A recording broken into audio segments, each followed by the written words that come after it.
नमस्कार, मैं हूं राजनीतिक विश्लेषक पवन त्यागी।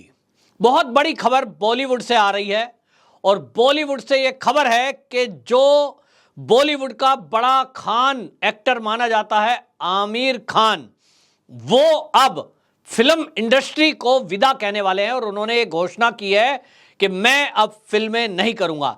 आखिरकार आमिर खान ऐसा क्यों कर रहे हैं? उन्होंने मीडिया में जो बताया है वो तो सच मुझे नहीं नजर आता, क्योंकि असली वजह ये माना जा रहा है कि जिस तरह से उन्होंने पीके फिल्म में सनातनियों का मजाक उड़ाया था और हिंदू देवी देवताओं का अपमान किया था, तभी से वो हमारे देश के सनातनियों के राष्ट्रभक्तों के निशाने पर थे। और उसके बाद 4 साल बाद उनकी मूवी आई लाल सिंह चड्ढा, जो बुरी तरह सुपर डुपर फ्लॉप हो गई। और हद यह हुई कि ना तो वो ओटीटी प्लेटफॉर्म पे चली, ना वो कहीं विदेश में चली, जिसको लेकर ये माना जा रहा था कि उन्होंने एक सिख का रोल निभाया था और सोच रहे थे कि भाई इसमें जो है बड़ा ये मूवी को चला ले जाएंगे। हालांकि वहां भी उन्होंने बड़ी चालाकी से एक सैनिक का किरदार निभाते हुए उसमें उल्टे सीधे काम करे, ये अपनी हरकतों से बाज नहीं आए।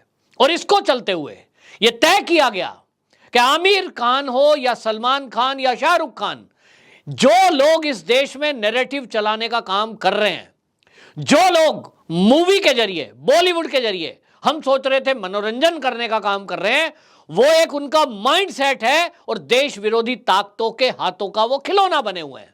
मैं ये नहीं कह रहा हूं कि वो देश विरोधी एक्टिविटी में लगे हुए हैं, लेकिन जरूर कहीं ना कहीं उनके आका बैठे हुए हैं जिनके कहने पर वो यदा कदा इस तरह के बयान, इस तरह की ट्वीट्स और वैसी हरकत करते हैं जिससे वो लगता है कि वो इस देश विरोधी जो मुहिम चलाने वाले लोग हैं, नैरेटिव चलाने वाले लोग हैं, उनके इशारे पर काम कर रहे हैं।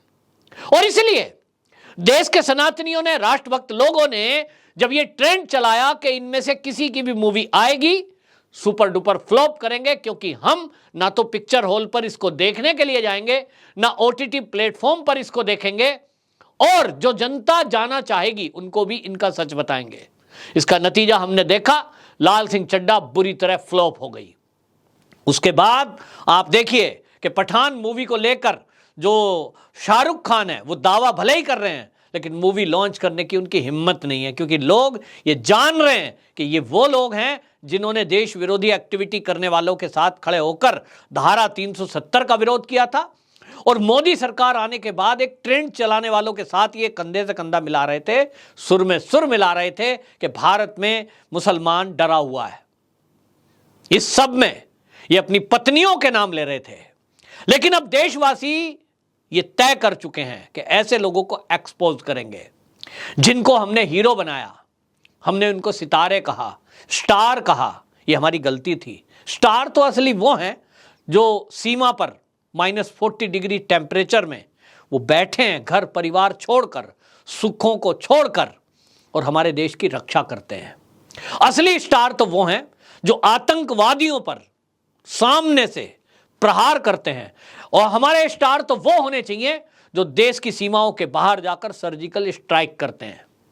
लेकिन दुर्भाग्य से इस देश में नैरेटिव चलाया गया और ये नकली एक्टिंग करने वाले, नकली फिल्म स्टार जो ये लोग हैं, ये नकली पुलिस, नकली सेना वाले, ये सबको हमने असली में समझ लिया और सोचा कि ये सुपरस्टार है। देश की रक्षा इन्हीं लोगों से हो रही है। हालांकि ये एक्टर हैं, कलाकार हैं, ये देश हित की बातें करके अपना रोल प्ले कर सकते थे, एक अपना विचारधारा देकर, लेकिन हमने देखा कि इन्होंने जो भी काम किए वो ऐसे किए जिससे देश के खिलाफ एक माहौल बने। मोदी सरकार आने के बाद इन चीजों का खुलासा होने लगा, लोग खुलकर इस पर चर्चा करने लगे, और इसी से ये बॉलीवुड के लोग अब घबरा गए हैं। अभी इंतजार करिए, अभी आमिर खान के बारे में खबर आई है कि वो मूवी बनाना अब छोड़ रहे हैं। एक मूवी उनको 2023 में जनवरी में शुरू करनी थी और वो कह रहे साहब मैं नहीं करूंगा। अब यही घोषणा आप देखेंगे कि बाकी खान भी, बाकी लोग भी करने वाले हैं। और मैं खान अगर कह रहा हूं तो आपको लग रहा होगा कि मैं किसी एक धर्म को कह रहा हूं ना, ऐसे बहुत लोग हैं, जिसमें महेश भट्ट भी है। जब देखिए ऐसी बातें करेंगे, इस तरह के ट्वीट्स करेंगे, उस तरह की बातें करेंगे जो देश विरोधी होंगी। जया बच्चन भी है, कि वो तो एमपी होते हुए, सांसद होते हुए, उनके किस तरह के सीरियल के खुलासे हुए हैं कि देश की संस्कृति को नष्ट भ्रष्ट करने का काम। नशाखोरों पर अगर कार्रवाई की बात भाजपा के सांसद रवि किशन कहते हैं तो वो कहती हैं ये थाली में छेद कर रहा है। और इसलिए अब समय है कि ऐसे लोगों को एकजुट होकर इनकी औकात दिखाने का टाइम है कि तुम जो सितारे बने, तुम जो ऊंचे बने, तुमने जो अरबों रुपए कमाए, कहीं ना कहीं हमने अपनी गाड़ी कमाई में से आपको वो पैसा दिया जिसके कारण तुम आज हीरो या हीरोइन कहलाए। लेकिन तुम लोग ड्रग की पार्टियां करोगे, तुम लोग हमारे आने वाली पीढ़ियों को बर्बाद करने के लिए उस तरह के सोच वाले थॉट्स प्रोसेस को आगे ले जाओगे, तुम लोग इस तरह की बातें करोगे कि इस देश में जिहादी मानसिकता और कट्टरपंथियों को बढ़ावा मिले। ये अब नहीं चलेगा। आप सोच रहे होंगे ये मैं इतना गुस्से में क्यों हूं, तो आपको याद दिलाता हूं क्योंकि हम भूल बहुत जाते हैं। देश के लोग ये आमिर खान को क्यों, और मैंने जैसा कहा तीनों खान ही क्यों, मैंने उसके अलावा नाम भी लिए हैं, उसका कारण है क्योंकि आमिर खान को देखिए, पीके मूवी ही नहीं बनाई।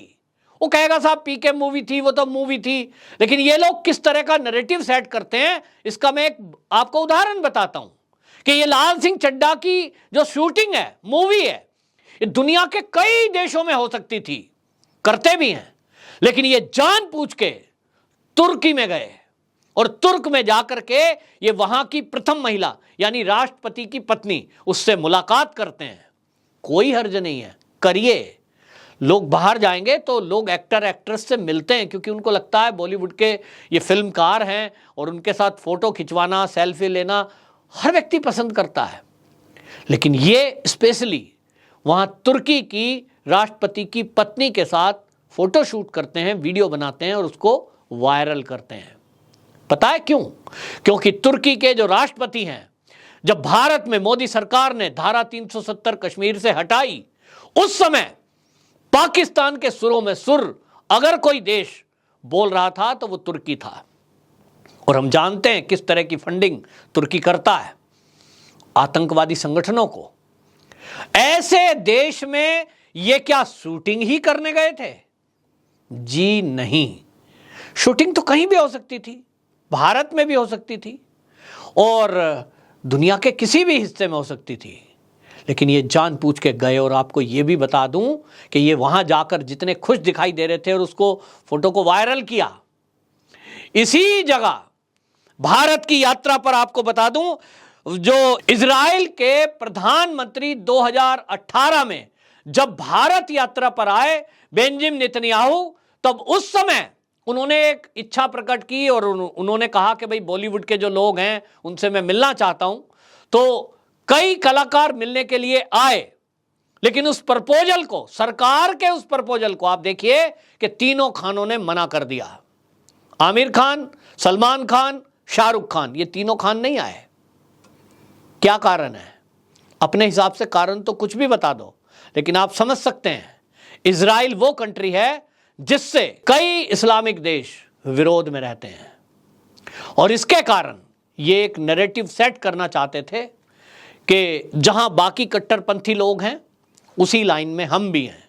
वो कट्टरपंथी सोच के लोग इजराइल का बहिष्कार करते हैं, इजराइल से नफरत करते हैं, तो हम भी कैसे प्यार कर सकते हैं? और देखिए, प्यार का मामला नहीं है।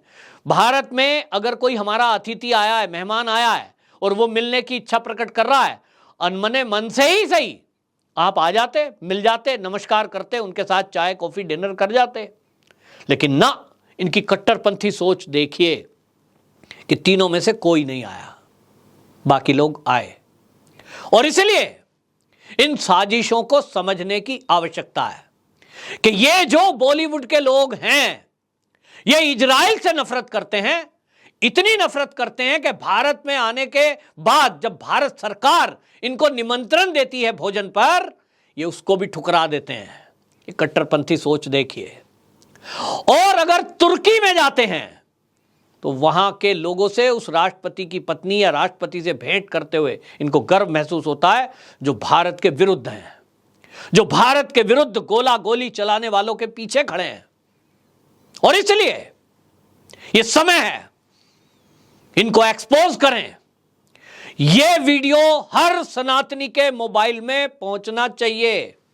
यह हर देशभक्त को पता लगना चाहिए कि इनके पीछे जो ताकतें हैं वो कौन हैं, क्या चाहती हैं, क्या कर रही हैं।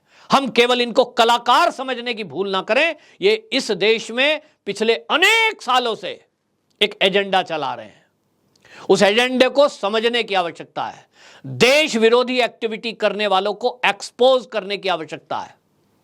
और इसलिए ये वीडियो ज्यादा से ज्यादा तक लोगों तक पहुंचाएं, क्योंकि अभी कुछ ही दिनों में पठान मूवी आने वाली है। और आमिर खान बेशक ये कह रहे हैं, लेकिन जनवरी 23 में इनकी नई मूवी की शुरुआत करने वाले हैं।